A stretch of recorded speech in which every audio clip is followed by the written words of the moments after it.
Hello and welcome to the Binge Thinker episode 25, I think. It's a new episode, guys. Enjoy it. My name is Jameel Raymond. It's an absolute pleasure to have you here as always. Today, my guest is a comedian and sociologist, a man of many thoughts and many ideas. We've had a great chat just to begin with. Please welcome my guest, Mr. Nathan Hugh Robert. Hey everyone, how's it going? It's good to have you here, mate. Yeah, good to be here.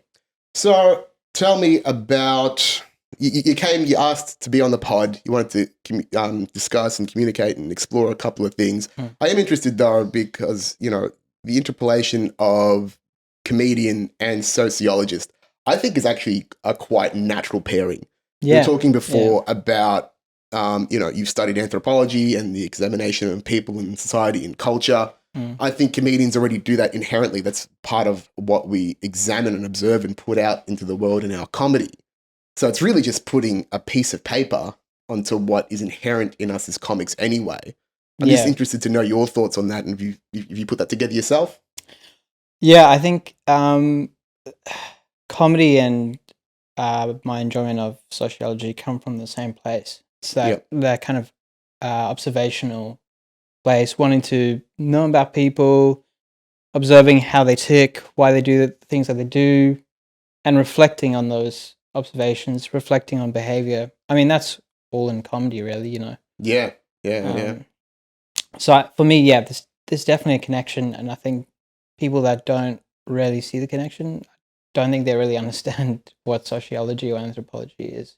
I mean, I definitely had an interest in psychology in high school, and I did consider getting into sociology and even social psychology. That's always been a natural interest to me. But I guess, people don't necessarily make that connection. But as someone that has been an observer for quite a long time, and I think that's one of the roles of the comedian, is the external observer. Yeah. And it's usually the archetype of what a comedian is. They're usually outsiders. Yeah. They usually have had something that's away from the norm, that puts them at distance to society, that gives them that outsider's perspective, or just that ability to observe because you're not necessarily in it. Yeah. You're not in the action. And, I can draw plenty of parallels of that in my life, of feeling like an outsider in many ways. Yeah. Physically, culturally, societally, being a mixed generation background in Australia, being someone that wasn't, more of an indoors kid and really didn't go out or didn't really do much physical exercise. So watching kids in the school ground be more social and that sort of thing. 100%. Yeah, I think it really just puts, a nice, pretty frame around the inherent nature of comedy. But it's great. Like, we can make a living out of it. It's examining the life. Yeah. I mean, it's just a different mode of communication. You know? Anthropology or sociology, it's through academia, it's through writing essays and articles and trying to make a justifiable claim about reality. Yeah. Comedy, right. Keep the bike just there's less stakes involved. You can kind of just write what you want to write and say what you think is true, and if people agree, then they laugh, and if they don't, they don't. It just becomes, it can become a pretty boring thesis on life if your comedy bombs. Right? It can be, it could be 5 minutes of a lecture that's gone horribly wrong. Yeah. Bad stand-up. But so when did you came in to talk about sociology and a particular topic around time? Yeah. And how that relates to the creative process. You wrote a thesis on it? Yeah. Part of your master's? No, honours. Honors thesis. Yeah. Yeah, so let me know about that and tell me what's going on. So I kind of just became interested in this idea of pursuing your dreams. Mm-hmm.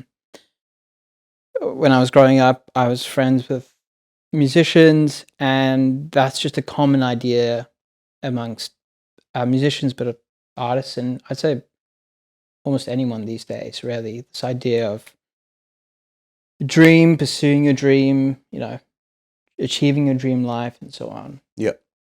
And for some reason, I was just interested in it.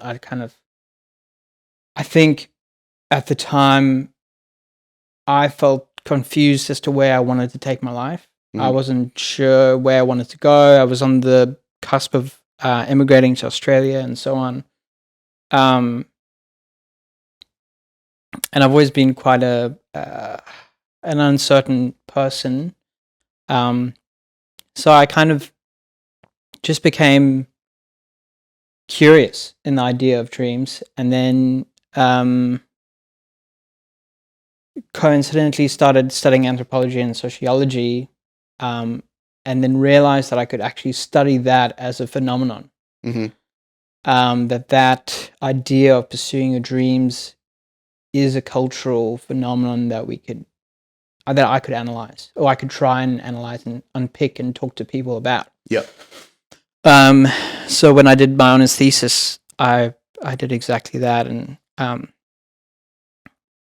I studied musicians, but so I was speaking to them about their dreams, but really what I was looking at theoretically was conceptions of time. So at least in my mind, this idea of dreams and pursuing your dreams is about what we call like a future orientation. Yep. So that's orientating your action in the everyday, in your day-to-day life, towards a conception of the future, or this idea of the future, that there's going to be something beyond the here and now. Yep. And that's kind of, I started looking into that, and it was just, as I said earlier, this whole kind of world of interest. And I think that the great thing and the thing that I love about anthropology and sociology is that you're studying things that are taken for granted. That's what culture is. It's things that seem natural to you, but they're not necessarily. So anthropologists traditionally, they would study cultures like outside of their own. So they would go into other cultures. Obviously, that's connected with colonial history and so on, which is pretty tragic. Very tragic, in fact.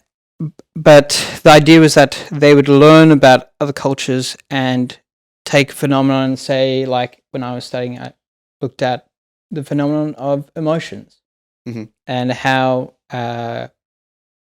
different cultures around the world understand, practice, and express emotions. Yep. And something that you think is natural and given actually is far more complicated than you first assumed. So that was what I kind of found with this idea of future orientation and this idea of dreams. This idea that time is linear and progressive is not necessarily shared across cultures. So that idea of time being linear and progressive actually, according to a scholar by the name of John Vervaeke, he says that it started with ancient Judaism, so Judeo-Christian belief. Judaism was the kind of first, maybe not you could say maybe the first, but one of the fundamental religions to believe in this idea of progressive time or a future plan. So if you look at other kind of pagan religions around that time, a lot of them were interested in, they had origin stories, so they had an idea of the past, and their religious practices revolved around trying to honor that origin story. So they had conceptions of space, so like deities and gods or spirits manifesting themselves in nature or totems around them, and they would conduct themselves in a way that would honor those gods and deities, but especially the kind of original form of their world or how their world started. Judaism, their god was uh, almost not to say like a god of time, but it was the part of their kind of the core of the religion is this idea of that God has a plan for his people, right? That there will be the coming of the Messiah and so on. That there's this future destination that will occur, Mm-hmm. and in order to get there, you have to act according to plan. Yeah. And in fact, John Vervaeke says this, that sin is, in a way, a deviation from that plan. Yeah. If you're not acting in according to that plan, then you're sinning. Mm-hmm. And you shouldn't sin because you're not acting according to the plan. And if everything doesn't go according to plan, you're not going to reach the future destination. Yeah. So it was ancient Judaism that kind of opened up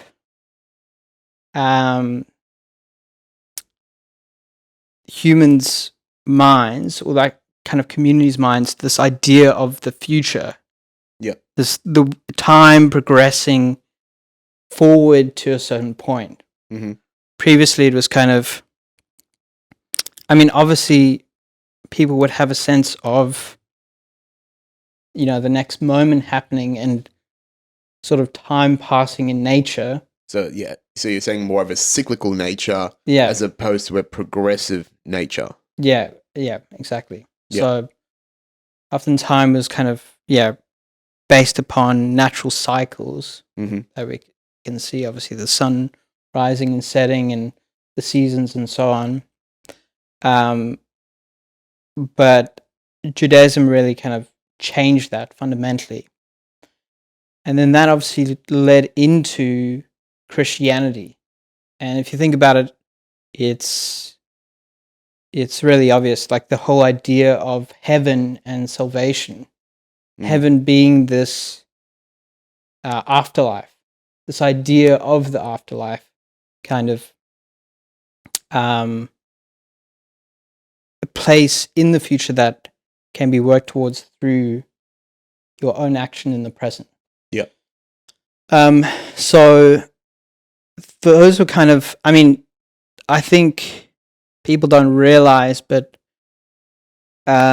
Christianity and Judeo-Christian beliefs are so fundamental and integral to the culture that we experience now, at least here in the West, and even places that have been colonized and so on. Mm-hmm.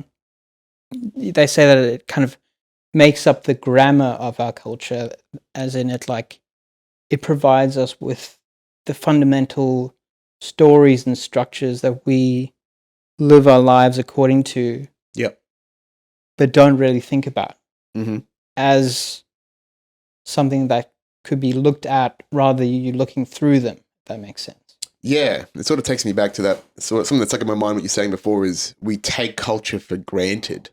I don't know if it's necessarily taken for granted, but it's certainly unobserved, right? Yeah. It is ingrained into us beyond our conscious action. Yeah. And, for example, just things like politeness, saying thank you and please. And, one of the things that really grains in my head about our cultural actions is like just saying sorry for being in people's way. Yeah. In the West, we do that so often. Oh, sorry. Oops, sorry. Didn't see you there. Yeah. You go to Asia, you've got no personal space and people are just bumping through you. Right? There's a happy medium in there somewhere. Yeah. I hate the fact that I say sorry for just being in someone's way every single time, but I also want a little bit of space too. But I think it is, the observation of culture and behavior and what's ingrained into us is certainly a topic of interest and probably is the basis of sociology and anthropology within itself. And then, taking it really deep into the micro, which is what you're doing now, is I presume, this is what I take from what you're saying, is this concept of progression in society that has probably bred into things like capitalism and individualism. That's very, very particular in the West as opposed to the East, which is more family oriented, right? We were talking before about the family unit. The West is very individualistic. It's Yeah. about self-empowerment, the small families, the small gatherings, you as the individual, empowering the individual and its capability, Yeah. as opposed to the East being more, family-oriented and collectively oriented. Yeah. And probably has, I mean, the thing, I was going to say that, for example, if you're going to talk about Judeo-Christian beliefs that have this polarity in progression, as opposed to things like Buddhism and the Tao, that have an inherent cyclical nature. And it's not about necessarily outward progression. It's actually about inward progression. 100%. And self-actualization through self-examination, as opposed to formulating and visualizing and envisioning the external world in what we perceive to be success or the right thing. Yeah. But then with that, again, also that negates that predication in the internal world of the East, that there is shit that you need to unwind and fix within yourself to actually change what is around you to be satisfied. Yeah. Yeah. So I think that's an interesting polarity between East and West. And that's 100%. Yeah. 100%. And like so as you're saying, like that kind of, this idea of linear progressive time has led into or kind of fed things like even Enlightenment ideas, but capitalism, individuality. So a sociologist who studied this, his name is Max Weber, like wrote this book in the early 20th century. And he wrote about what he called the Protestant ethic, or the Protestant work ethic. And basically what that is like, so in I think it's the 16th or 17th century, when the Reformation happened, when people became kind of disillusioned with the Catholic Church and the power of the Catholic Church, that this idea that the only truth that you could access was through the priests and the clergy. That the only way you could achieve salvation, because if you think about Catholicism, it's a religion that's based around, if you repent, if you do the right thing here now, you can kind of continually guarantee your salvation. Yeah. So, if you repent, go to mass and so on, you can kind of work on being saved in the afterlife. And Protestants are very different. And the way that it changed is that people like Martin Luther, he said that no, not everyone is born into sin. Not everyone is condemned to hell unless they repent. Rather, we are saved.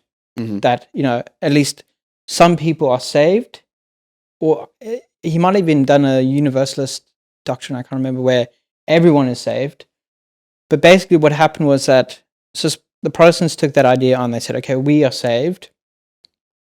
We are saved before we even repent or decide. It's predetermined by God who's saved. Right. But what this did was it made them extremely insecure, because now they had no sign or kind of guarantee that they were going to be saved or go to heaven. Because before Catholicism, you could repent, go to mass, confess, and so on, and those are clear kind of checks that you could do, boxes you could tick to guarantee a spot in heaven. Now they're like, okay, well, we're saved, but how do we actually know for sure who's saved and who's not saved? Because they were suspicious of the existing Catholic Church and the priests and the clergy, so they didn't want to turn to them, but they didn't want to rely on their own minds either. So basically, there was an idea that you could if you dedicated yourself to a vocation, you partook in what was called this worldly calling. So you partook in a calling that was transferred from the church, so the clergy and the priests, to secular vocation. So like you could be a carpenter or whatever it might be. Yep. Suddenly they said, well, a sign that we are saved is that if we dedicate ourselves to one thing, one vocation, and we are successful in that, we reap the material rewards of that. In other words, we make money from that, Mm-hmm. and we are disciplined in that. We discipline ourselves to that vocation and end up achieving success. Then that is a sign that God is looking upon us favorably and that we are saved and guaranteed a spot in heaven. Yeah. So that kind of Protestant shift, that Protestant work ethic, changed the game in some ways. It kind of introduced that idea of self-discipline. Mm-hmm. Catholics, many of the priests and so on were disciplined and so on. There is that aspect in Catholicism, but, you could sin or so on, and then just go to the church the next day and repent. Yeah. And your sin would be absolved. Protestants, different. Like you have to, it's a continual process. It's a continual work. Yeah. It's about disciplining yourself to ensure that you reap the material rewards, and if you work hard and are disciplined, then God will look upon you favorably. And that was happening, that kind of ethic was happening around the time of very nascent and early capitalism. Right. So Weber argues that ethic was what kind of propelled capitalism in Europe and Western Europe, though that kind of thesis has been challenged. But I think it definitely helped kind of propel that ethic, that kind of entrepreneurial ethic of we need to pick a vocation, we need to dedicate ourselves to it, and hopefully we make money from it as well, because material wealth was something, as I said before, it was a clear sign. Yeah. And if you're insecure, you're looking for signs. Yeah. So that kind of propelled the sort of market mechanisms that were already there. I mean, there was already feudalism and slavery and all that kind of stuff that were definitely helping and aiding that. But then I think Catholicism as well, this idea of the afterlife, but definitely Protestants as well, sort of took that over. And then that ethos was there. Right. It was existing there. And then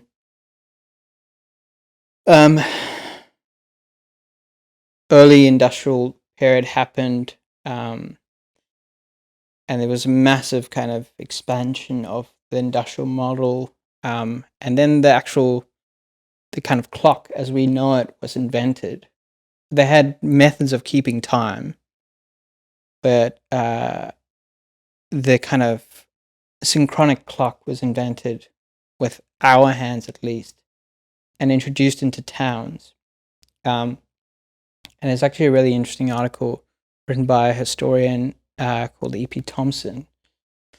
And he basically documents the kind of early industrial expansion into regional and country areas in England. So when are you saying, hang on, just a step, when do you think time was structured and introduced societally to the West? Because that's what you're trying to say there. Yeah. So you're saying that time didn't exist in hours, minutes, seconds. Yeah. Until it was only the 17th, 18th century that a clock with like minute hands was invented. What about like things like the sundial? They had sundials, so the idea of time, like mapping natural time, had been around for ages before that. Yeah. We've had like had that kind of stuff since like the Upper Paleolithic age. Like they're already starting to make sense of time, but the kind of synchronic clock, which is like the hour hand and so on. Yeah. That was only, it was probably invented before them, but it only became kind of a public thing around that time. Okay. So when states started to introduce that as sort of universal method of organizing ourselves, if that makes sense. So like E.P. Thompson, his research, he looked at industrial expansion into regional areas. And the early industrialists actually had a massive problem with the kind of rural people because a lot of the rural people didn't have the same conceptions of time as the industrialists did. So they had no understanding of what an hour was, what a minute was, what a second was. That still applies now. like, I work across multiple territories in Australia in my day job. And there is country time. Yeah. There is regional time. Yeah. Things get done a lot slower in the regions. Yeah. Even today. Yeah, 100%. Productivity when it comes to responsiveness. Yeah, that certainly exists. 100%. So like he writes about how early industrialists would say kind of, okay, we need you to work in this factory for 8 hours. Yep. And you'll be working from there. And then the people would just walk out of the factory, like say half an hour in. Right. Because they have no idea. They were just kind of think like, oh, I'm done now. I'm done with the task. Yeah. I can leave. Yeah. And they would walk out and they would kind of have to discipline them and get them back into the factory. And that's at least Thompson's kind of theory and perspective on it, that, those are early signs of how that kind of the clock mechanism and was becoming widespread. It was becoming a public phenomenon, at least in like early industrial England, which obviously became one of the centers of the colonial project. Right. So in regards to like us today, and this is kind of what I was looking at, was just this, I think that we have this sense of time and using time. So something that Thompson says, he says that before that period in history, so like before the 16th century, and this is quite a big claim, he said time was past, but now time is spent. Right. So he has like evidence of the kind of rural people at the time. They would just like lie on the side of the road during the day. Like if they were, fed, they would just lie on the side of the road and just watch people traveling along the road, which was like so quiet. Yeah. They would have this, there was no sense of kind of urgency or like, okay, I'm wasting time. Yeah. This idea of wasting time is something that is, as I was saying before, taken for granted. We just think of it as, yeah, of course you can waste time. Yeah. If you're not using your time productively, then you're wasting it. So you're saying that around this period of time, the 16th century, where time was considered a productive unit as opposed to just the phenomena of nature and of the cyclical nature of the nature of itself. Yeah, really, 100%. So you're talking about, I guess, the early stages of Western productivity, the idea of centralizing productivity to a product, sort of the evolution of the modern workforce that we see today, and how that affects us. Because I see two layers in that. There is time and there is purpose, and I think we're probably going to cover both of those anyway. We will. Is that we work so hard in the traditional sense of work to retire. We do heaps of something to eventually do nothing. Yeah. Whilst it seems like, particularly in, for example, like Mediterranean cultures and probably the older cultures in Western society, where they have learned to just relax within the process of living itself.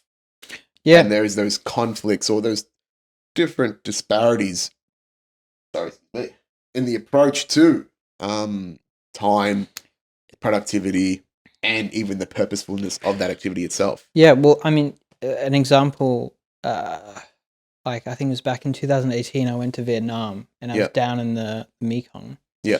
And I went on like a kind of tour with a local guide. It was just my father and I and this guy, and we stopped off on the banks of this area in the Mekong, and he said that like most of the people that lived in the area were all subsistence farmers.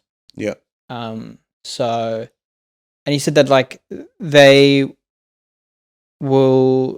have crops that they grow, and they'll like harvest the crops, make sure that they can be sold, but that'll take up like 2-3 hours of their day.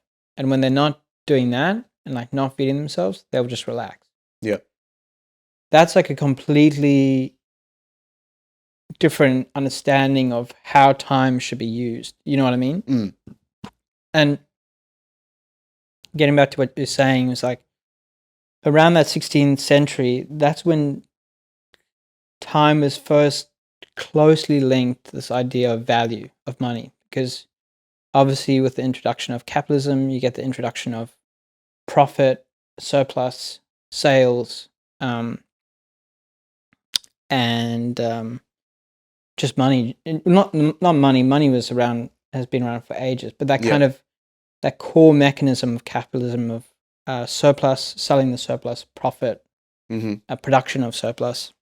That's when it was the time for industrialists using that the clock as a tool to measure and control workforce. That was like, at least in Thompson's view, the first time that really happened in history. Yeah, right. Cool.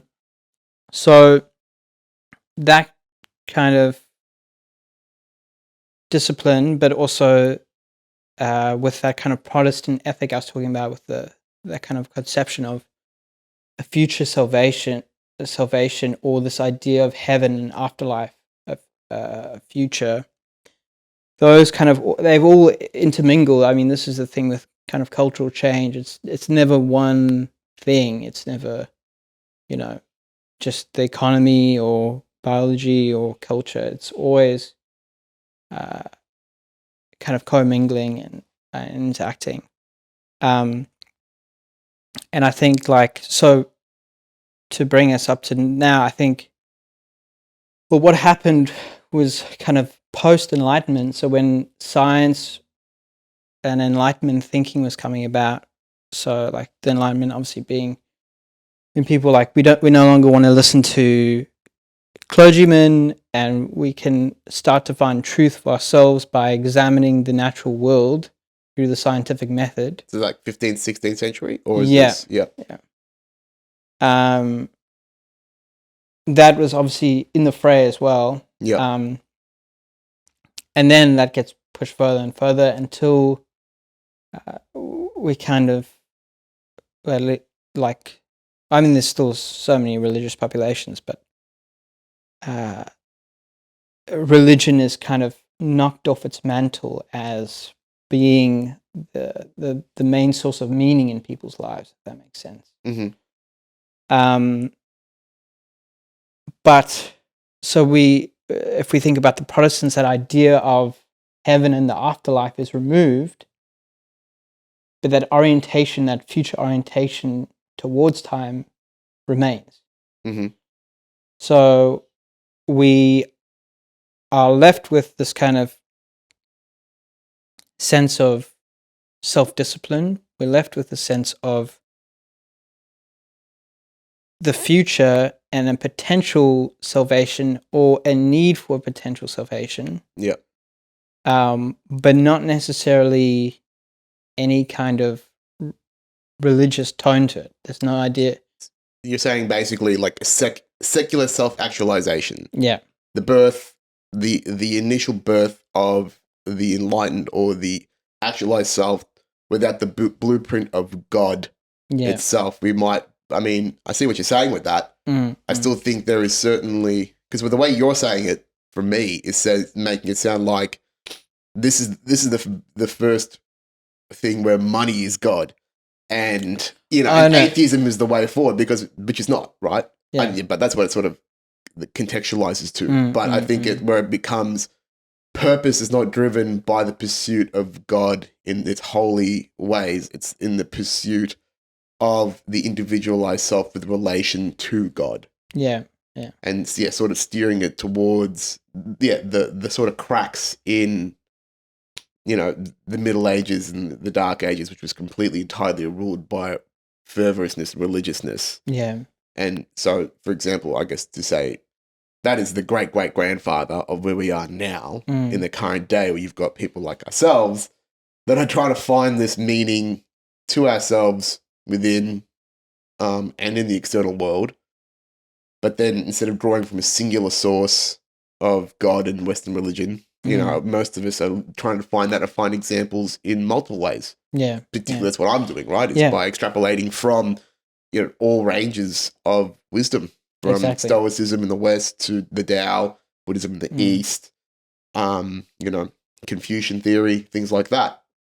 So to bring that forward to today, that's the grandfather of where we're at in this point of time. Where do you see that permeating in what you are, I guess, exploring in your current thesis around purpose and time relation to purpose?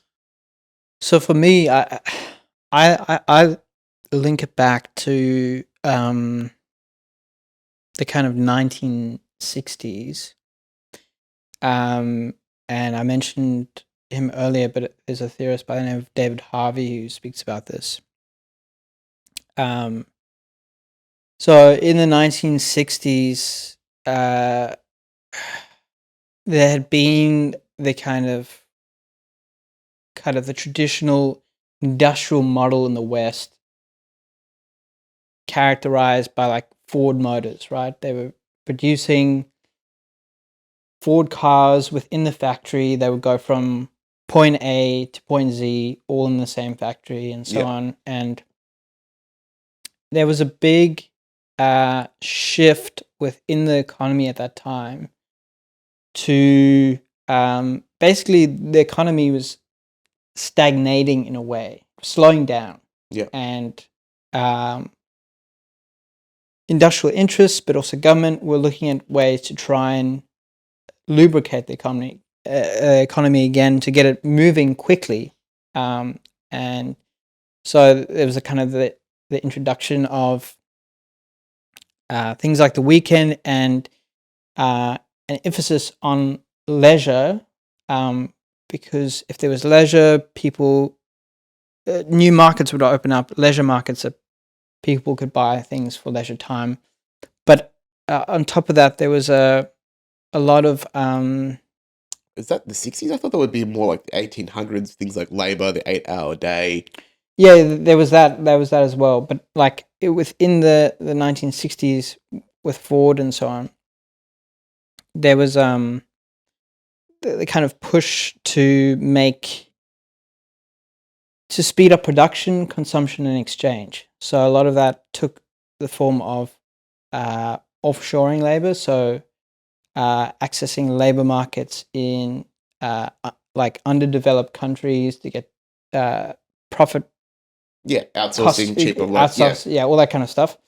But then with that also became the kind of marketization of trends, fads. So like you see the cultural industry is taking a huge boost, where suddenly things like fashion are more prioritized, lifestyle choices. So like, especially in America with like consuming furniture, suddenly people had more money. And also this is post World War II boom, right? So there's a lot of money from the rebuilding of economies. Yeah. And suddenly people they have more money at their disposal. They're looking to consume things that they might not have consumed before. In other words, like nice furniture, nice clothes, Yeah, the upwardly mobile. music, like leisure items and product. Mm-hmm. But kind of, so David Harvey speaks about all of this, and so he talks about the consumption of lifestyles. So suddenly it's not about buying kind of physical objects like chairs and so on, but buying kind of symbolic and ephemeral things. So like experiences, for example. Yep. Or lifestyles. So lifestyles are marketed to people. Mm-hmm. This idea of, the American dream. You can live behind a white picket fence with the family and the dogs and the car and so on. And that is really kind of supercharged in the 60s. It's always kind of been there, but it's really kind of takes flight in the post war economies. Mm-hmm. So I think, and that, the 60s is like 60 years. It's only 6 decades ago, so it's not that long. Yeah. It's a generation ago. Yeah, it's a generation ago. So in many ways, we still have that idea. And I think what has happened now is this kind of, there's a disillusionment with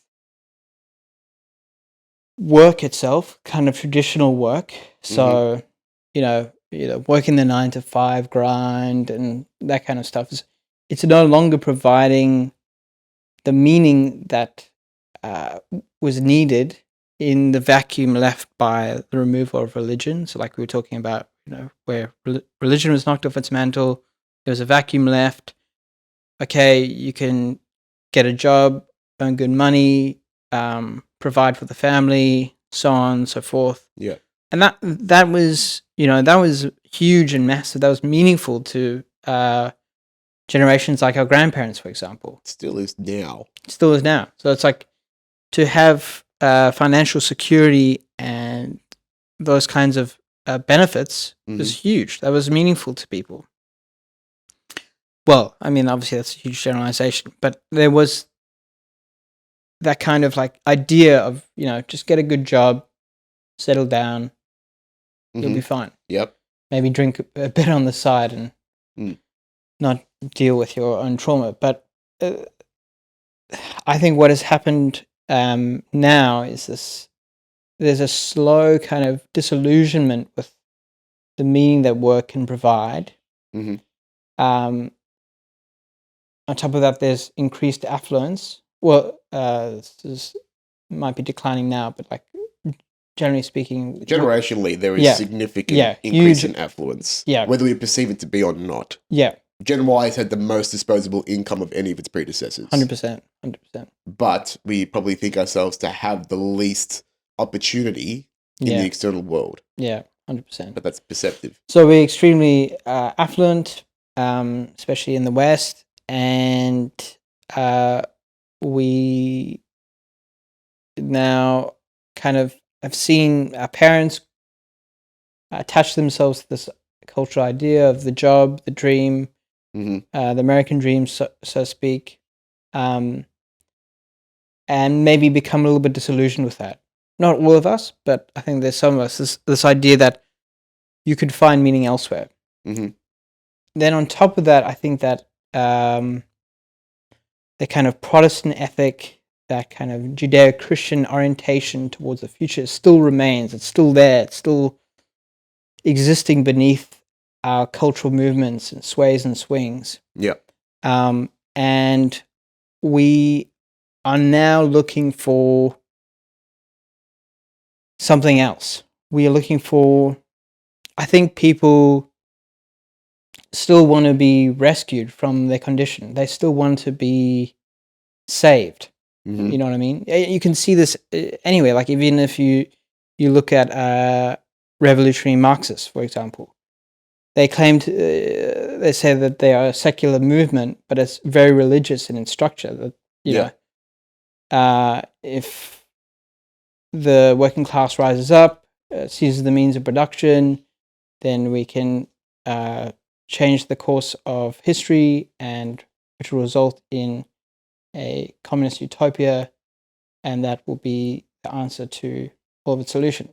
Communist utopia, similar to heaven, it's got that same kind of fundamental structure of a progression and a salvation.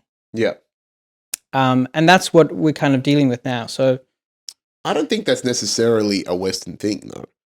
I don't necessarily think that, I mean, I take a more spiritual lens and an industrial lens to that. Yes, because we've always been naturally inclined to evolve. If you take a broader lens than the societal aspects of who we are as humanity, because if you think about society and culture, that's only really applied in the last 10,000 years and really been observed only in the last 50 to 100. Oh, no, probably not, because philosophy has existed towards that. But I understand what you're saying to the modern part of today, where I can see the roots of where we are today when it comes to the self-actualization and the secular meanings for the self. But we've always been drawn towards not necessarily salvation, but a higher power, a bigger calling, something beyond us and the commonality, that exists in things like DMT and is expressed in the pineal gland. And that's, the commonality. You look at monotheism and polytheism, it exists in every aspect of human society that's existed. 100%. So it's a commonality to be looking up, to be looking outward, because that evolved from a survival mechanism as monkeys, pre Homo sapien aspects to it, deep in our lizard brain, to now being evolved into this, it's evolved into the monkey brain, which creates a societal lens on looking for threats and outcomes and what's perceived in the outside world. 100%. I mean, I think that sense of wanting to better ourselves or to try and reach some kind of, I don't know what the right word for it is, maybe enlightenment in the kind of Eastern, like the Buddhist sense of not enlightenment in the scientific alignment. I think that's existed. I mean, if you look at like the Greeks, for example, like Plato, Aristotle, Socrates, they were all looking at this kind of stuff. It was, but as you said before, it was often an inward looking examination, and outward kind of. It was a search for something meaningful beyond themselves and to try and make sense of their worlds. Yeah, I think that has always existed. I definitely agree. I think that is kind of fundamental to human beings, perhaps. But I'm more saying that the contents, when we talk about, maybe purpose is universal, but, what is meaningful to someone? If you ask them, okay, what do you want to do? What do you want to do with yourself? What do you want to do when you grow up? Yeah. They're going to say something that is, they're going to say something perhaps job related. And most likely they'll say something job related. Like, I want to be this. I want to be an accountant. That, I'm saying that the contents, that is a very Western thing. Yeah. But also on top of that, the idea that the future, that kind of orientation will bring you some sense of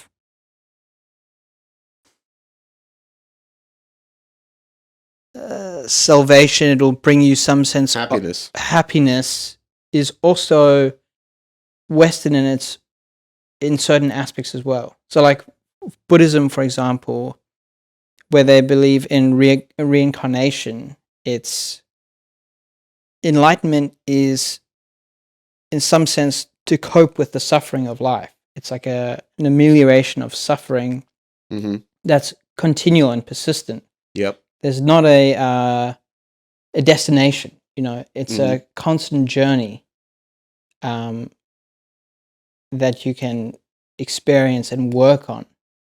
Whereas I think the kind of Christian way of looking at it, it's a very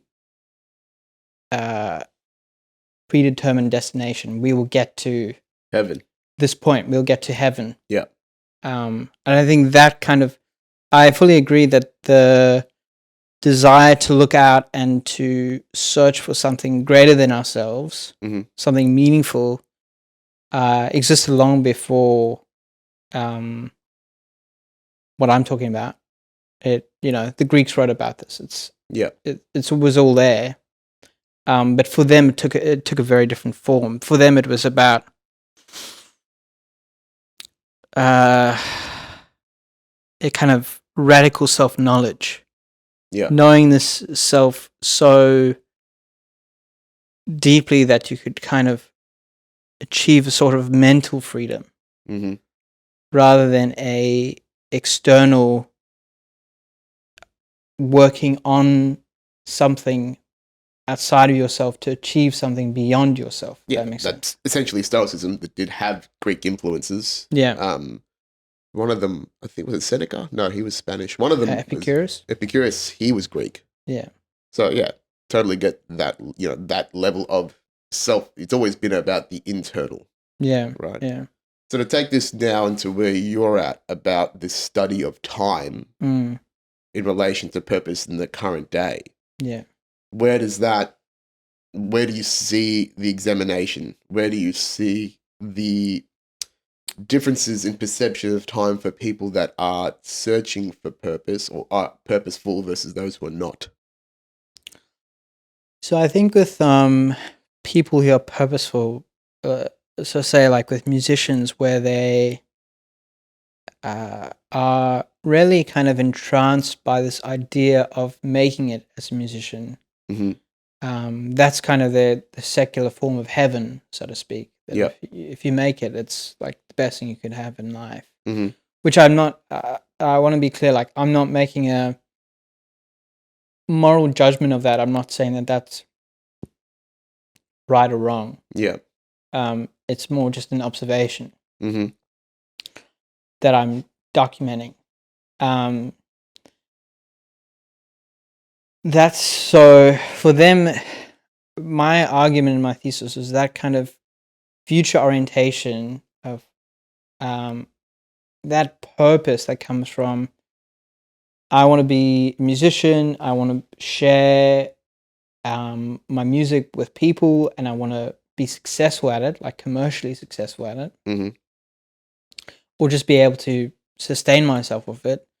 That purpose and that future orientation folds into a time practices in the everyday. So like what we just know is like time management. Structuring your activity on an everyday level according to time.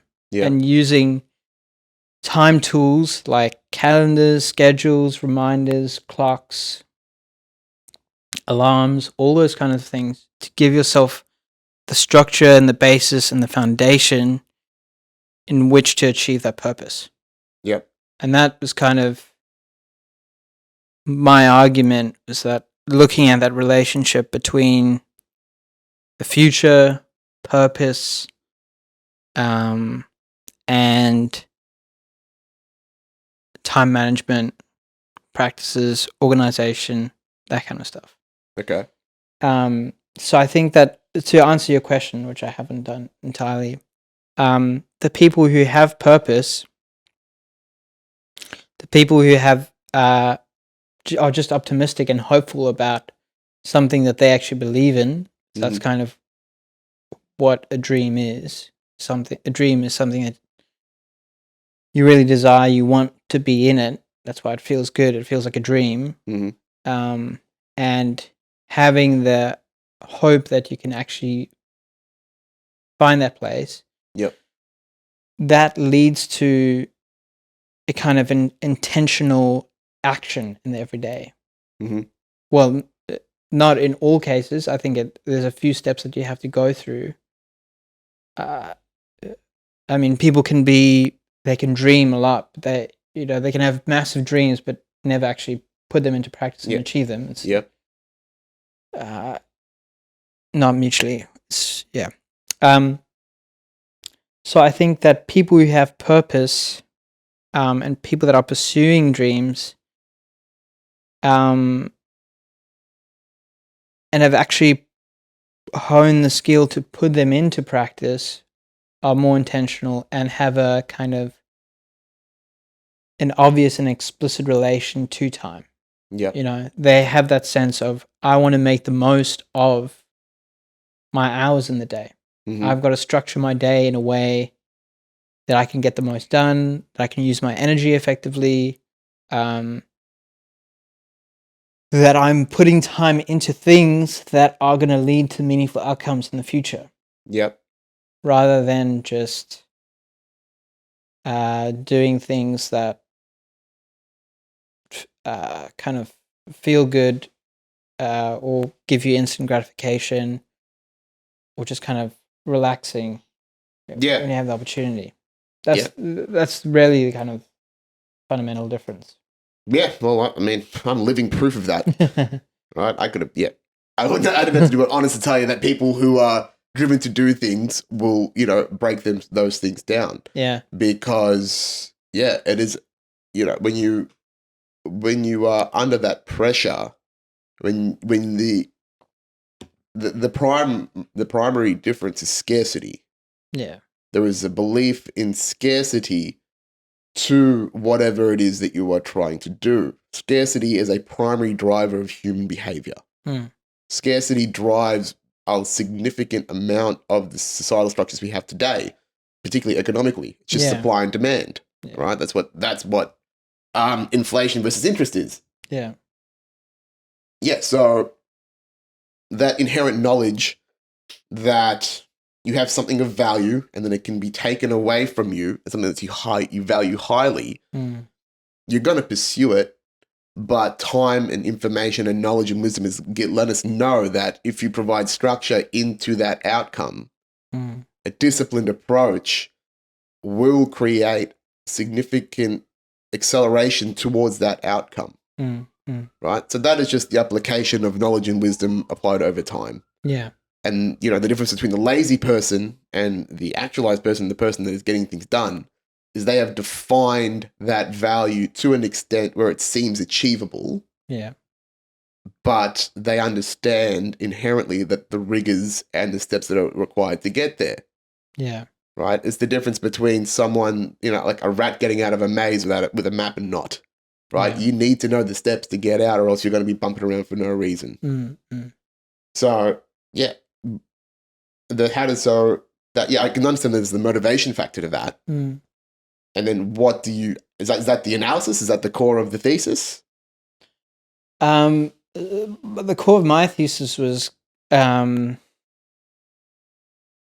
it's very specific, but the core of my thesis is like, basically an uncertain future leads to what we call time discipline. So this idea that, kind of like what you're saying, the scarcity of, like, if you're an artist, you know that only a certain amount of people make it in art. So if you actually want one of those spots, you have to work really hard to get there. And you have to be disciplined and organized in order to do that. But you never guaranteed that. You never guaranteed that. So I was kind of saying, and this was in response to what other people have written, because other people had written about work in a kind of professional sense, in companies using what they call like timescapes. So like offering people a pay raise in a year or promotion. They say, like, if you... It's an incentive.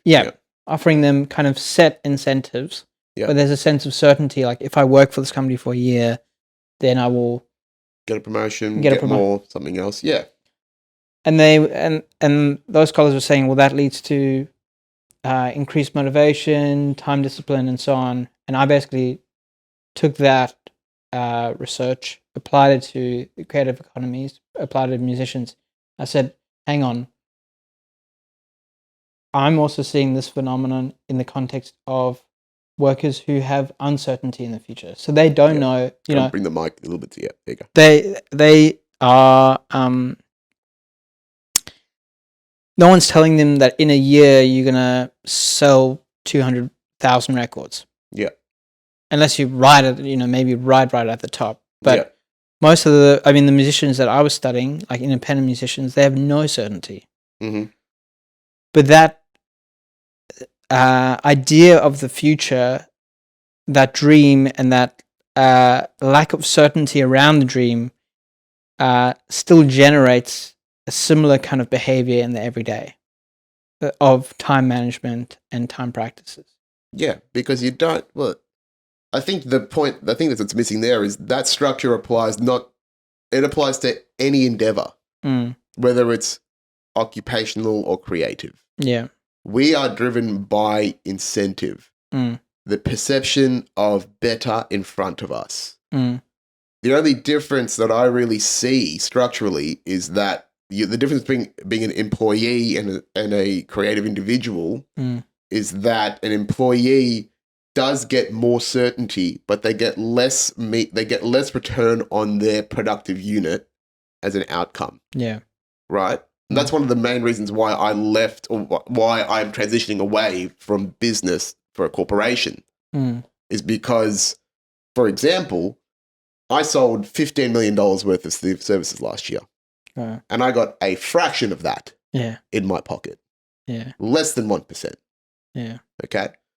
So but the same motivational structures, the same incentive structures of self-actualization and being goal and task oriented, which is the inherent nature of most people, but particularly the masculine, right? We crave direction and drive and outcome, and one of our core desires is freedom and conscientiousness and consciousness. Right. That's what drives me. Shifting that to a creative pursuit, the same motivating factors are there, but they are less tangible for now, but they will still be there at the end. Money, security. I will build my own security into that. Yeah. But I also get a lot more of a piece of the pie based on my relative output for productivity. So, but that takes development. That takes time to build, because that's what a corporation offers you, is they've built the structures around you to minimize the uncertainty in what you're trying to set up, but they're going to take a significant piece of the productive unit that you create. Yeah. Yeah. That's why you build your own stuff. Yeah. Because you are less subject to, you get more of a piece of the pie, and you are less subject to the gaps and the unfulfillment and really the missing pieces of their systems that affect you in your everyday life, which could be, in most cases, particularly for me, is bad people management. Yeah. Right? People say in like organizations and professional culture, people don't leave a bad job, they leave a bad boss. Yeah. They leave a bad environment. Right? A significant, depending on where you work and how aligned the work you're doing is to your purpose, that will the impact of the environment that you are in will impact that. Yeah. Right? It's like when you work a shitty job but you've got good mates around, you'll do the shitty job. Yeah. Because the incentive is not necessarily the money that you get for the job, it's the company that you keep and the energy and that sort of stuff and the quality of that time. So you could do the same, and that's what I'm doing now, is that I am basically in the shitty part of my life when it comes to building my own thing, but I've got good people around me, and that's what gives me the drive, the energy, as well as the vision of what I'm trying to actualize within myself in building this stuff. Yeah.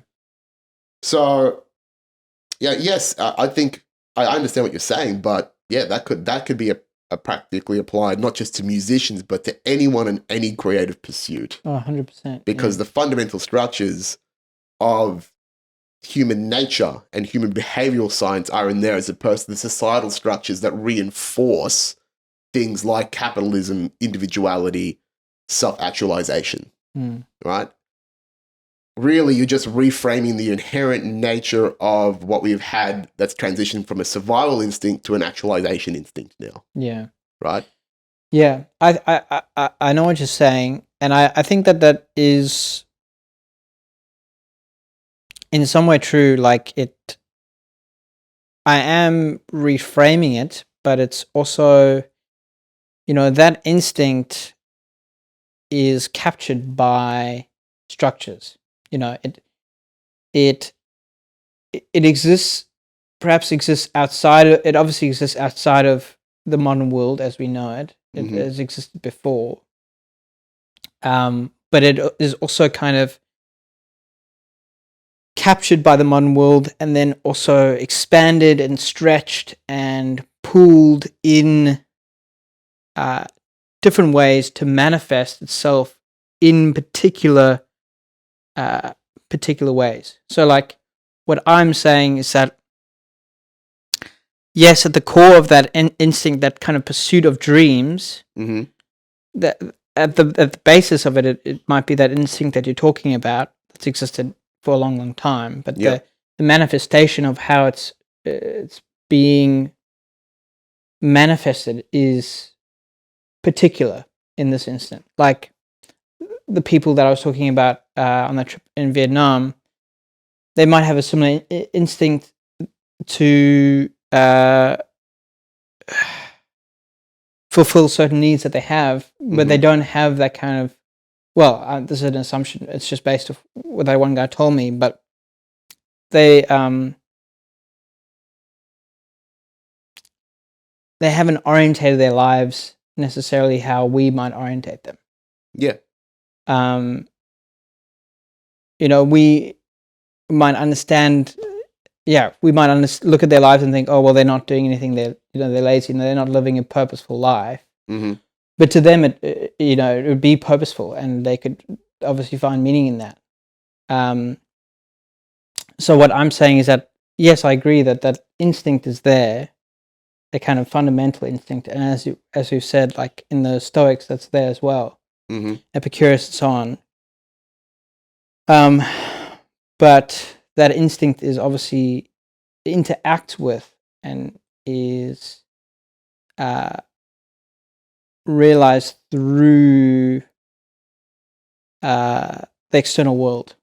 So the external world being ideas that we have come into contact. So the idea of a career, the idea of dreams, the idea of retirement, the idea of all that kind of stuff hasn't existed for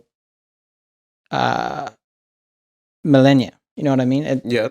That's only a recent thing. So that's kind of what I'm getting at. And it is a reframing, but it's also, I think in sociology and anthropology, you have to get to a particular as well. Like with any thesis, you have to make a particular point. And that's kind of what I'm saying. And that your point is people that have dreams use social structures to help define and reach towards their outcome. Yeah, well, it's kind of like that instinct has been manifested in this phenomenon of dreams, if that makes sense. Having a dream that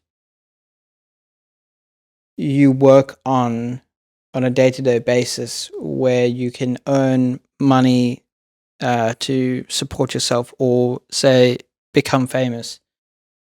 Those are all fairly recent phenomenons. You know what I mean? That, like, the kind of contents of those, the kind of quality of those things. I'm saying that instinct has kind of been fed into that because of historical phenomenon, like I was talking about the Judeo-Christianism orientation towards the future, the Protestantism and so on, has all kind of, at least in my mind, led to the phenomenon of us wanting or having this kind of sense that we can strive towards a future that is generally tied to a career. It's generally tied to this idea of like we can work on a career and then we will reach this place that will bring, it'll be like a dream. It'll be so enjoyable. It'll be, in a dream, you having the best time ever, right? Yeah. That's kind of what my argument is. That's a modern phenomena to achieve your dreams. To have not to necessarily achieve them, but to like pursue them. Yeah. And I think like, I'm not saying like the kind of act of it.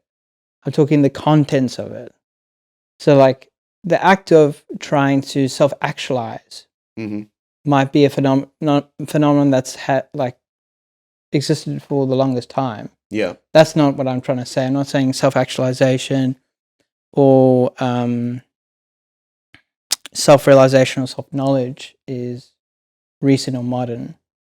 I'm saying that the fact that self-actualization, self-knowledge, and so on has attached itself to career pursuits, artistic pursuits, and the kind of how we think of dreams now. Like, when someone says, "Oh, they're pursuing their dreams," you know what they're talking about. Yeah. It's not like, it's kind of, you have an understanding of what that is. That's what I'm saying, that the contents of self-actualization and self-realization have kind of been pulled in that direction because of historical factors and like cultural understanding. That makes sense. As opposed to what? Because are you saying that this dedication to self is a modern phenomena as opposed to just dedicating yourself to God? Yeah, I think like the dedication to self, I mean, like Plato was very much into this. So like it can't be a modern phenomenon if people were writing about it already amongst the ancient Greeks. Like it, but I think the kind of the dedication to self in the way that we see it, and it's very kind of. So let's take like SoundCloud rappers, right, as an example. They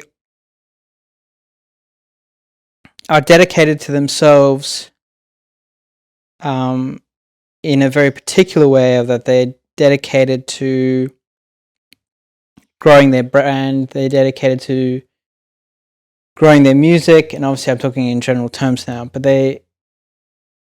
it's attached to an external world of fame, climbing up the ladder of music and so on.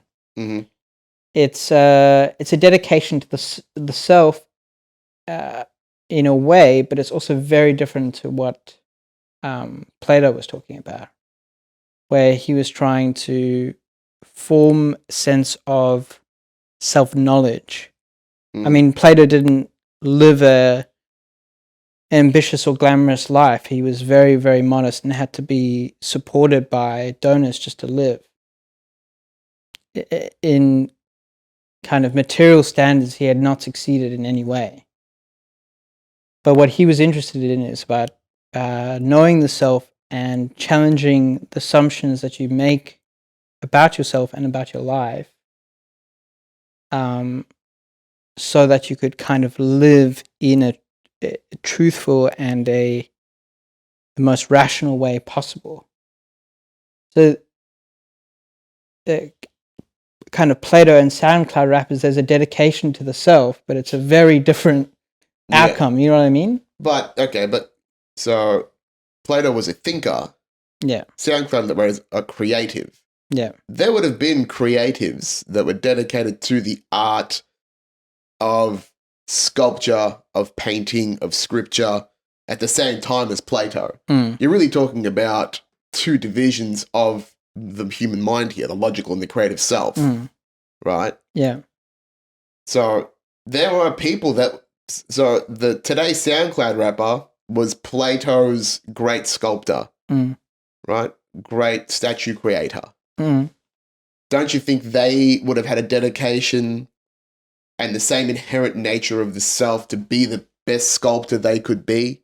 Mm. Because they lived in a time where they could express themselves through their art and it was of value and it could reach a market almost just as similarly as it is today, direct to consumer, without all the advent of marketing and capitalism, which did exist inherent, Greek culture is the inherent godfather of the capitalist society we live in today. Yeah. Greco-Roman structures or Greco-Roman social structures. So I don't see why this is a new phenomena. I think this could be applied to any creative pursuit almost essentially at any point in time, because we may not have put a formalized structure around time in relation to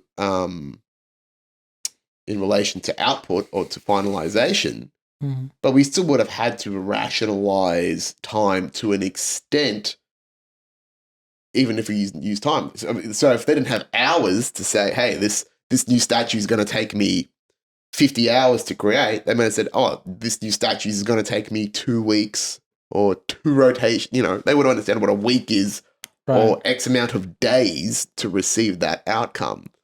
Like, I don't see how, I don't think it's necessarily a new phenomena that people will structure themselves to create tangibles within the intangible of their dream.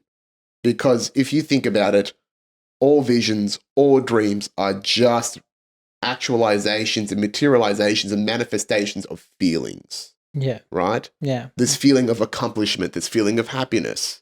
We are all pursuing that. Right. And that nature of itself has existed throughout time.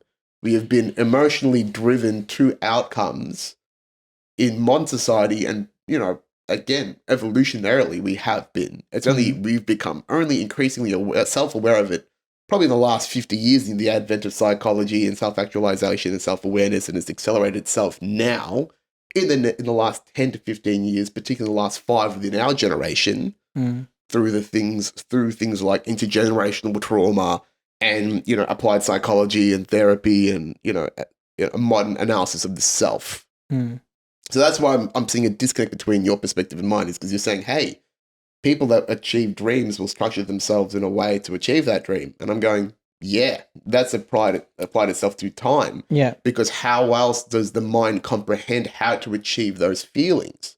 Right. Right? How, that a feeling of outcome doesn't just apply to dreams. It's only been applied to dreams in recent times. Yeah. You could apply that same notion of need and fulfillment in hunger and survival, right? If you've got family to feed, you're in a tribe, right? When we're still hunters and gatherers, you have been taught the structure of how to self-sustain yourself. Is it hunting? Is it gathering? Right? Have you defined those roles within your tribe, within your group, of who's doing what? Yeah. So those structures to sustain and make tangible the intangible of what we feel has existed in many ways and forms. So that's what I'm struggling with here is, how does that differ? Yes, people that want to do things will find ways to do it. Yeah. Right? Yeah. The means of how they do that will vary greatly depending on the level of education they have put themselves in to reach that outcome. Yeah. I'll give you an example. My own example. This time last year, for 6 months, I got made redundant this time last year from my job at Telstra. And I spent this period of time, A, reeling from a lot of abandonment issues, but B, I retooled and reskilled myself or started doing that because of the vision of what Aussie Comedy Network was. Because I knew that I lacked the skills and the capabilities that were required to run a digitally based business moving on. So I restructured myself and reapplied tangibles, knowledge, outcomes, insights, which are technically still intangibles in their own selves. Yeah. Right, until they are applied and have material outcome of, in success or any metrics that you apply to it. But that's still the application of the intangible dream of what Aussie Comedy Network could be. Mm. And all pursuits of that in any pursuit of a higher self or a self-actualized self, any corporation, any business that leads to an outcome is creating tangibles around the intangible, is using metrics to determine measures of success. Numbers themselves are intangible, but they provide a significant amount of structure in our own minds to the tangibility of the success criterion that we haven't really fully formed. Yeah. And that happens everywhere. Yeah. Yeah. Right? Yeah. We are constantly trying to make tangible the intangible, because it's only in recent times have we defined what emotions are actually to us, instead of being just completely driven and guided by them without the analysis of that. Yeah. Because the phenomena of self-analysis hasn't been applied to the self at this level until very, very modern history. Right. That's my belief. Yeah. Okay. So yeah, that's how I see it. It's to go, yeah, we're all motivated by this. What makes the musician or the modern creative any different to that now? Yeah, I think like I see your point in that there's a kind of base motivation that you have to, as a human, and in fact, it's said in anthropology. I mean, there's always theories thrown around about like, what makes humans different from animals and so on, and what kind of capacities or practices that they do that means that we have culture and society and animals don't necessarily have it in the same way. And some people say that it's our ability to imagine ahead and imagine a future, and be able to kind of all communicate across large populations about where we're going. And cognitively speaking, I mean, in cognitive science, there's something called the working memory, which is like basically a little portion of your cognition that takes short-term memories or like immediate sensory information, like right now, and then uses that information. So say like our conversation, you make a statement, I comprehend the statement in my short-term memory, and then connect it. The working memory takes that memory, works it, and connects it to something in your long-term memory store. Yeah. And then it allows me to respond. Yeah, it's a relational process. But part of that working memory, they say that working memory is fundamental to your imagination. So it allows you to imagine things, to take things in, and then use things that you've already stored and imagine something else, create something new. Yep. I think that I mean, look, I'm not an evolutionary biologist, but I think that is existed in humans for a long time. And as you've said, like,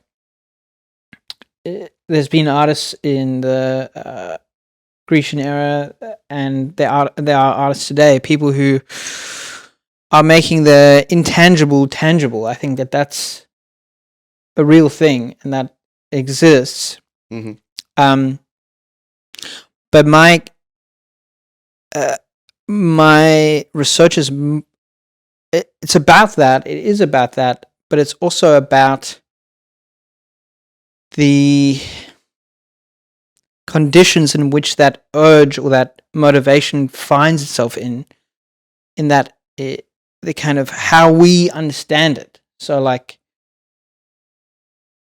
your dreams, there's a difference in like, okay, well, I don't have enough food. I need to find food for myself, and that's a problem that I would need to find a solution to. And you're using the same mechanism and having the sense of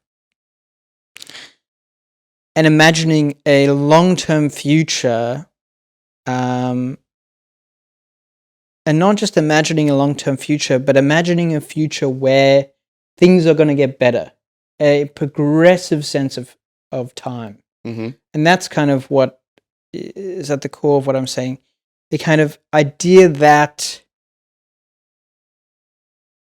as time goes on, as I'm doing something, things will get better is not necessarily shared cross-culturally. So if you look at, Taoist philosophy, or like the Lao Tzu, for example, and I mean, Sam Harris talks about this idea of that there's this idea that the future is going to, be a rescue, that we're waiting for something to happen, that we're waiting for things to get better. That's not necessarily true. You can't say that things will get better. You know what I mean? You can put measurements on it. You can apply numbers and quantitative data, so track performance over time, and things like Instagram and stuff like provide this. You can see numbers increasing and so on and so forth. But I'm saying that idea of progression or progressive time, linear progressive time, going towards a future which we believe that will be better, like I was saying with the Marxists, where they believe that utopia will be a better state than capitalism. Yeah. It's a progressive jump. That, I think, it's connected to that base motivation that you're talking about, but I think it's also something slightly different as well. Isn't that just optimism? Yeah, optimism, but I think optimism is kind of connected to an idea of the future. So, like, if you believe that things are cyclical and that... So, like, for example, Buddhists...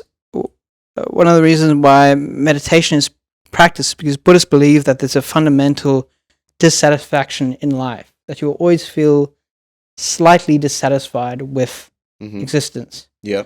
And meditation is a way of understanding the mind and coping with that feeling of dissatisfaction. That's a very different philosophy to the kind of base culture of like pursuing your dreams and finding happiness. That you can find happiness if you get yourself into the right place or find the right job. That has very different understanding of time. They are seeing time as repetitive and persistent, and something that should kind of be dealt through ritual practice, whereas we are understanding time as linear and progressing. So our ritual practice leads towards a better outcome, whereas theirs is maintaining of an outcome that's perpetual. I don't think and so. Sustained. You don't think so? No, because if you look at things like, so you're talking about samsara, which is the constant cycle of life and death and suffering. Yeah. But if you think about the different levels of enlightenment in pursuant of Buddhist belief, there is an operant belief that of the pursuit of enlightenment within itself. Yeah. And then that pursuit of enlightenment isn't within the external factors of the world itself. It is removing the layers of identity and thought and predetermined cognition that determine us to be unhappy in the present moment. Yeah, 100%. So, one of the key practicalities of Buddhism is to ease suffering through meditation, through mindfulness, and the observant self, and understanding the nature of the self, because that understanding leads to a greater consciousness of the nature of our mind and why we should not be so enslaved to those processes. That is the fundamental nature of mindfulness within Buddhism, I think. Yeah. And particularly modern application to the now. Yeah. But there is still an application of the self to enlightenment through this self-analysis. And through discipline. Yes. And that still only does extrapolate through time, because they believe that you are going to be stuck in your cycles until you change those cycles. Yeah. So again, that's an inherent upwards trend towards a higher self, an enlightened self. Yeah. Yeah. So I don't necessarily agree that that's the point either, is that they're not stagnant. Yeah. Because the idea is to get through I forget what it's called now. There's like 4 different stages of enlightenment. And I've talked about this in another podcast. There is stream entry, which is the first level awakening up to an arahant, which is like someone that is completely immersed in the present moment. And that is basically absolved in what is currently now, and they are happy in the now. And then, as we progress through those levels of enlightenment, that's how we get to nirvana. So in reality, again, there is this presence of progression in the Eastern philosophy. But it's inward focused as opposed to externally focused, which is the Western ideal, because the Western ideal puts its faith into God externally. Yeah. Buddhists believe that God is inside all of us. Yeah. And all of the Eastern philosophies believe that we are inherently connected to nature as God, as a manifestation of God into the cycle of humanity, of nature itself. That's the fundamental difference. Yeah. And that, I think, is the problem with Western society, is that the religion within society has implicated that you have to please somebody else to get to heaven. Yeah. But reality is, to find happiness, you have to please yourself and observe what you are happy for in yourself. Yeah. So that's why I'm a little bit confused as to why, your theory on, people are going to put themselves in these things over time. I think the difference is the perception of happiness and identity, which I've talked a lot about on this podcast, about the pursuit of identity. Yeah. Because, again, and I'm going to say this one more time in this fucking podcast, everyone has listened every single week understands this. Identity is the highest form of commitment. Right. Our dreams are our identity. We formulate our identity based on the dream of who we think we are. A musician, a comedian, a great artist, a great scholar. We will commit money, time, and energy to the pursuit of that ideal. Even within that model that I've just told you, money, time, energy, identity is an inherent structure to define the intangibility of identity, right? Yeah. And we create tangibilities within status, within symbolic measures. You're right. The Rolex, the Tesla, the fucking Armani suit, whatever that may be. But again, those are tangibilities of the intangible being the feeling of satisfaction, of success, whatever we are in pursuit of. Yeah. But again, the fundamental difference between East and West is,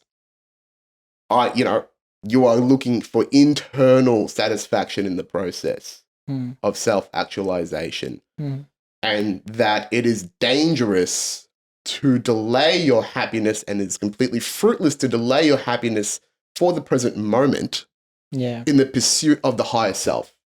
Right. Because by being on that path, and I think this about myself alone, particularly in the times that are really challenging to me, just the fact that I'm on this path and have that direction and that drive and that purpose puts me miles ahead of so many other people in this world. And I'm extremely grateful for that. Yeah. And that's what keeps me going. Yeah. But that path is ephemeral, it's never ending, and it never will end. Yeah. Why? Because of that constant motivational engine in ourselves to keep self-actualizing and keep building upon what we believe our identity to be. Particularly when you take a multifaceted and multidimensional approach to your identity. Because you can be a great businessman, but then you can be a great father. You can be a better son. You can be a better brother. You can be a better mentor, right? And this dimensionality of who we are in our identity, of our dreams, creates so much unlimited potential, it almost becomes overwhelming. And that's what happens at a smaller scale in the everyday of the people around us, right? It's so hard to be a career woman and a mother, right? Because we are putting energetic eggs into those baskets inefficiently. Yeah. Yeah. And I think to actually come back to where you're going is the criterion for success in the pursuit of the dream by structuring and creating the tangible towards the intangible is the efficiency of achieving that perceived outcome. Yeah. Right? Because like you said, everyone's got a dream. Everyone's got an idea of who they want to be. But they are mentally masturbating, a lot of them. Why? Because the gap between where they are and where they perceive themselves to be is so big Mm. that it seems unachievable. Yeah. But by breaking it down and making the intangible tangible through these simple, small steps and progress in the right direction, like we said before, James Clear's Atomic Habits, small, simple steps, Yeah. that is what creates perpetual motion, right? Because we are energetic beings. We are energy. Yeah. And if the energy has nowhere to go, then it builds, Yeah. right? And that resistance is what causes a lot of disease mentally, physically, spiritually in our lives. Mm. But by just giving it somewhere to go, Yeah. allowing the momentum to proceed, Mm. that's what creates the environment for growth, Yeah. right? It's like, like when you see those fucking square watermelons, they look distorted because they've been limited by their environment. Yeah. But that inherent nature to grow is still there. So what does Yeah. it do? It fills every space that it can within that environment to self-fulfill Yeah. whatever it's driven to do. Mm. And it will work within the limitations of what is required to get there. Yeah. The differentiation between the success factors of those who do well and those who get by is the focus of that energy, of that output towards those steps. To focus your energies in, to apply yourself in a singular direction to achieve that outcome. Mm. And that momentous motivator is discipline. Yeah. It's energy honed in by discipline. Mm. And what we do, we love people that are disciplined. Every great person you see around you, every artist, every athlete, every whatever, is a master at something. They have dedicated and put their energy and their discipline into one facet, one dimension of experience to a point where we appreciate their tenacity, their capability, their attention to the detail of that experience. Mm.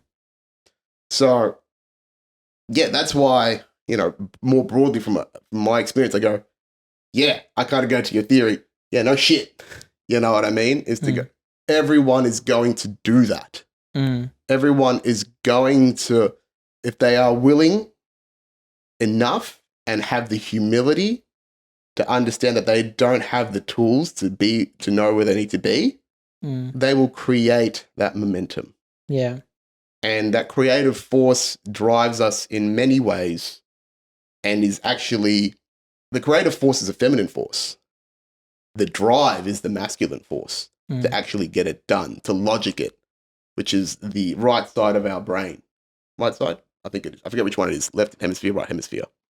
Yeah. And to go back to what you're talking about, that relational function of the working memory. Yeah. That is, I think, the colossum or whatever it is, the central part of the brain that connects the two hemispheres to create relational information across the two areas of our brain, the logical and the creative. And then the more clearly you have that defined, that area of your brain, your working memory and your cognitive function in that space, the better you are going to be able to extrapolate data from multiple sources, both logical and creative, and relate it to the outcome of whatever the executive function in our brain, which is the frontal lobe. That's our conscious thought and our conscious memory. The director of our experience is what our highest cognitive function currently is to achieve those outcomes. So you've got to build that all into one. And yeah, I still don't see how that applies just specifically to music. I think it's just, you might have used as your example. Yeah. Yeah.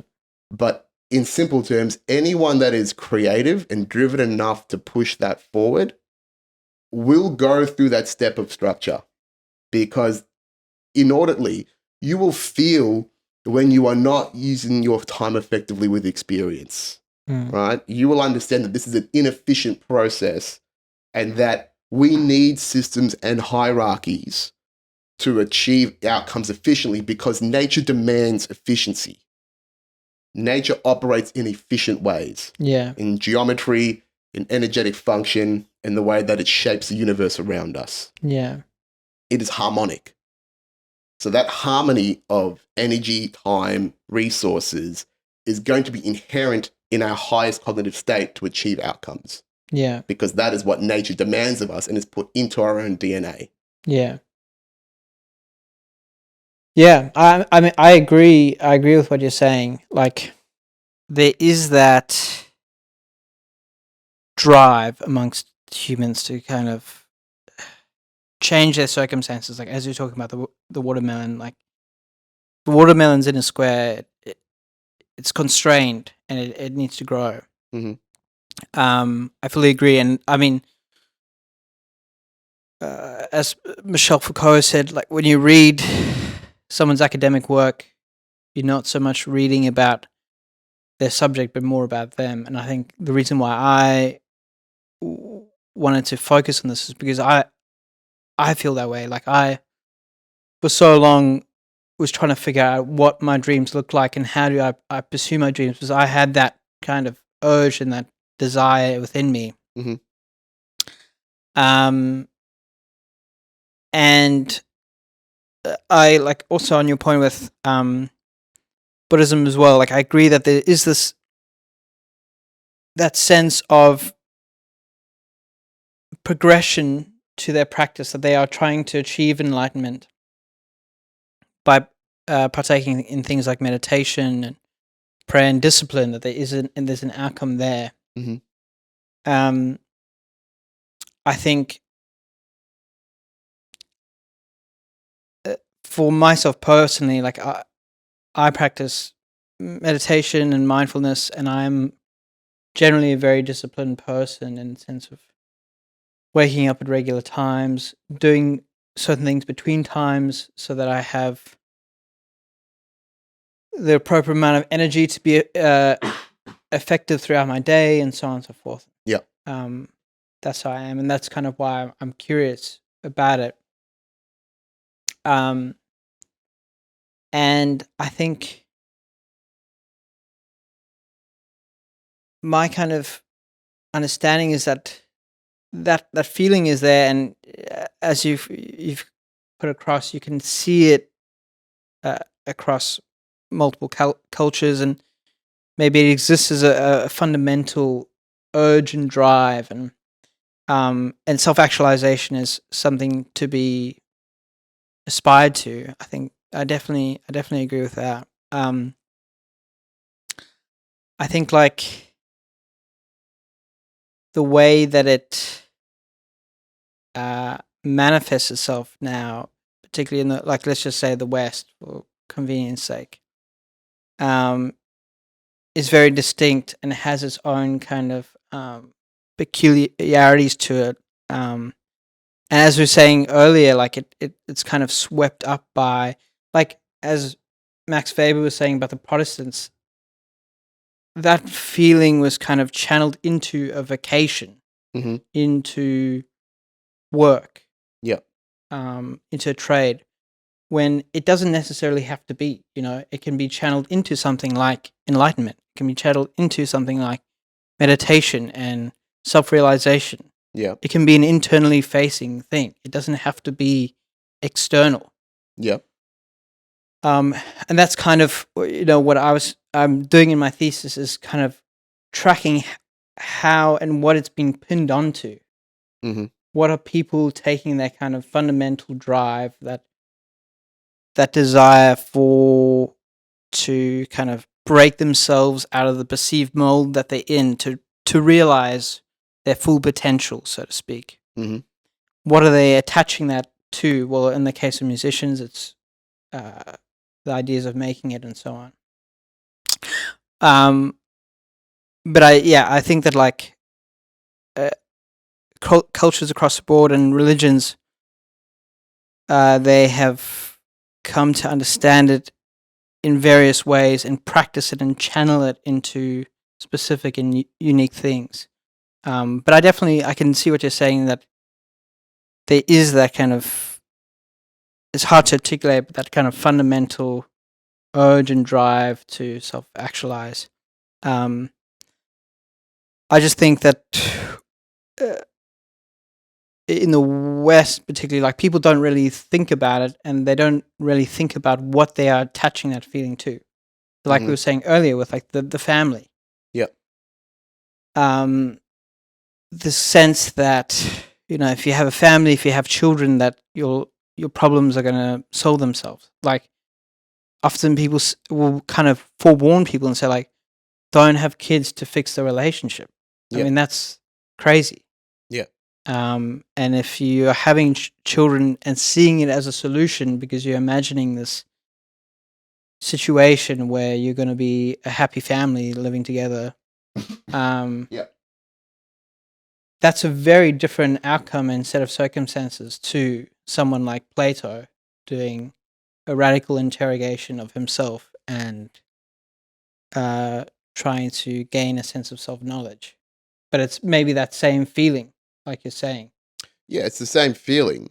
Mm. And again, the great danger in that is the family, the children, is an external solution, in air quotes, to the dissatisfaction of the self and the now. Mm. That's the problem. Yeah. Is that inherently you are using an external object to define your internal happiness. Mm. And that isn't what Plato preaches. Mm. It's about knowledge of the self and understanding of the self. Same with the Buddhists, same with the Stoics, same with the Taoists.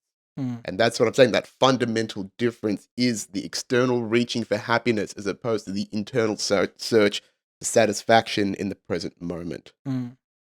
And if we do not, and then that external search for happiness is now manifested into materialism and has gone rampantly out of control in modern society. And that is the problem with Western society now. And that's why you see so many fucking CEOs and high-powered executives turn to Buddhism, turn to ideas of the self, because they've gotten so far into the external world, into the egoic world of things, of success, of material goods, and it hasn't made them happier. It hasn't made them more self-aligned. They are so adept at drive and actualization, but they have got the wrong motivation, the wrong intrinsic motivation. They keep putting the same bucket of water on a fire that will never go out. Because they don't understand that to kill that fire, you've got to turn off the gas inside. Right? That's why we have modern problems like materialism and guys that fucking rich people that have so many fucking houses and cars and they are still taking shitload of medication. Is that intrinsic? They're not searching within. That is the problem now. Yeah. And, how I've learned that in my own life is that, I am challenged, but I am happy in the now. But it is a constant struggle and a constant challenge in my life to be satisfied now to a point where I don't take drastic measures in that stoic ability to be presently happy. Yeah. Because I know that I've got years to go and a lot of work to do before the material definition of success, and even in my own definitions of success, my own vision for what this is going to be. Yeah. But I have to stay resolute and faithful to the process of what I have known within myself that has given me success in other facets of my life to determine that this will be successful in the now. And all of that is intrinsic, because none of my success in what I do is the self-satisfaction, not the fucking Tesla, not the Rolex, not the material. The material enables the intangible, right? The tangible enables the intangible. I make shit so people feel good inside. And because I've made someone feel good inside, I feel good inside. And that's what drives me. Yeah. And that same energetic propulsion that people use to fucking get 50 fucking cars and 7 different watches and still not feel good, I'm inverting that. Right. Into the purpose of self-satisfying the feeling that I know I feel great inside when I make other people happy, or I can help other people grow. And that's a driver. That's the inverse problem of that. And then now I'm actually trying to tangibly make tangible that intangible feeling through creating this. So, yeah, I think to go back to where you are, the modern problem is now is that external search. constantly externally searching to fill whatever's inside. Yeah. And then the ironic thing is, people in the East will start to take Western philosophies to accelerate their perception of happiness, but the people in the West are taking Eastern philosophies to they've realized that this is not the way. Materialism isn't the way. It's internalization. But now those from Eastern cultures who have survived on internalization in the family unit are now heading towards self-actualization and materialism. And that's why you see McDonald's in fucking Russia and India and China. Right? But then they're going to come full cycle again. Yeah. And then there within itself, that's the cycle of suffering. Yeah. Right? Because it's the externalization of the self that leads to the problem over and over again. Yeah, for sure. For sure. And I think like once that externalization gets caught up in the idea of like, oh, I'm progressing with this, like it's, you know, I've got the Tesla, I've got the watch, like now I need more, I need more, I need more. Mm-hmm. And then that is put on to a collective scale and a societal scale. Once everyone buys into that, you kind of see what we're seeing where everyone's like, materially we're just marching and to destruction essentially, where we are abusing the natural environment. We have been doing that for way too long. Yeah. And we are seeing the outcomes of that now. Yeah. And that's the problem. You know, one of the things that I think Jordan Peterson and Elon Musk say is that there is not an overpopulation problem, that there's actually an underpopulation problem. And I think that is way fucking wrong. Because if you were, in my eyes, if you were to bring the Western standard of lifestyle to every single person on the planet, you think about that. How many billion fucking washing machines is that? Yeah. How many billion fucking utensils is that? How many fucking billions of things that need to be drawn from the natural environment to be created to give people that equivalence of quality living is actually required? Well, I think it's estimated that we need like 6.8 planets worth if everyone was to consume as much as Australia. We need another 6.8 planets. Well, that's not fucking happening. Yeah. What do you think? So why is Elon fucking going to Mars if there's plenty to go around? Doesn't make sense. Yeah. Right? But yeah. That was a marathon. Yeah. It's a conundrum. Conundrum. But I think we figured it out, or at least we got somewhere. We've got a little bit of linear progression.